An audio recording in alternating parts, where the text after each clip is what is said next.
नमस्कार, मी प्रतीक्षा. डीएनए मराठीमध्ये आपलं स्वागत. मराठा आंदोलनाचे नेते मनोज जरांगे पाटील यांनी माझ्यावर केलेला आरोप पूर्णपणे बिनबुडाचा आणि खालच्या पातळीचा आहे. आता न्यायालयाने त्यांना नोटीस बजावल्या असून हिंमत असेल तर त्यांनी न्यायालयात येऊन पुराव्यानिशी आपले आरोप सिद्ध करावेत, असे रोखठोक आव्हान अजय महाराज बारसकर यांनी दिले आहे.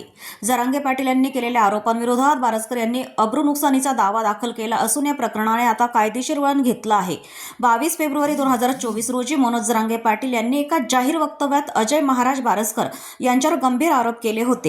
बारसकर यांनी उपमुख्यमंत्री देवेंद्र फडणवीस आणि मुख्यमंत्री एकनाथ शिंदे यांच्याकडून 40 लाख रुपये घेतल्याचा तसेच त्यांनी 300 कोटींची वसुली केल्याचा खळबळजनक दावा जरांगे यांनी केला होता. एवढेच नव्हे, बारसकर यांच्यावर विनयभंगाचे गुन्हे दाखल असून त्यांचे चरित्र संशयास्पद असल्याचंही जरांगे म्हणाले होते.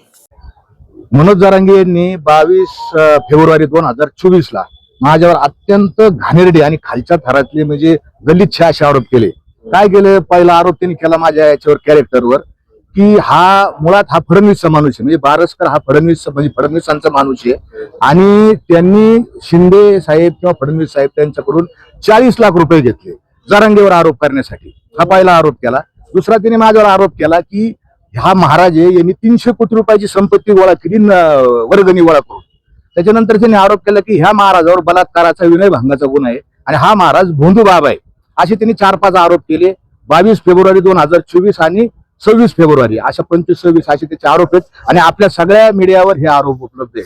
आणि हे त्यांनी केलेले आरोप अत्यंत खोटारडे, त्याला कुठलाही आधार नाही. माझ्यावर एकही सिंगल गुन्हा दाखल नाही आणि म्हणून मी पोलीस अधीक्षकांकडे त्यावेळेस कंप्लेंट दाखल केली. त्यांनी काही कंप्लेंट घेतली नाही म्हणून मी न्यायालयामध्ये गेलो. त्याच्यावर 19 सप्टेंबर 2024 ला मी खाजगी फिर्याद दाखल केली. भारतीय न्याय संहितेचं कलम 351, 52, 53 आणि 356 या सगळ्या कलमानुसार त्यांनी केली.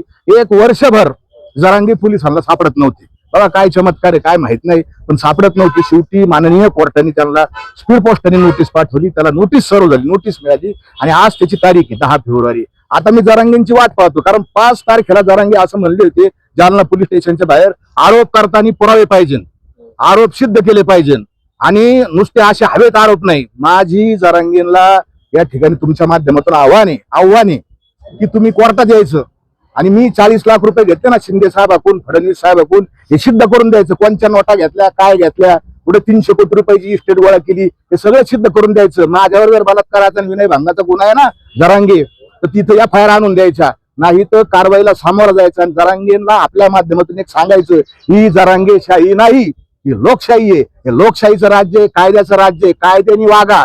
आणि जरांगे माझ्या मते आता अजून तर काय आलेले नाहीत कोर्टात, येण्याची शक्यता आहे मला वाटत नाही. हे फक्त मीडिया समोरचे डॉन येतं, मीडिया समोरचे बादशाह आहेत, फक्त इथं तोंडमारी करायची आणि ज्यावेळेस कोर्टात काय होतं त्यावेळेस पळून जायचं.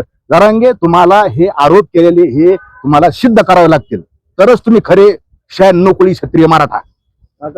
प्रतिनिधी मुंतजीर शेख, डीएनए मराठी, अहिल्यानगर.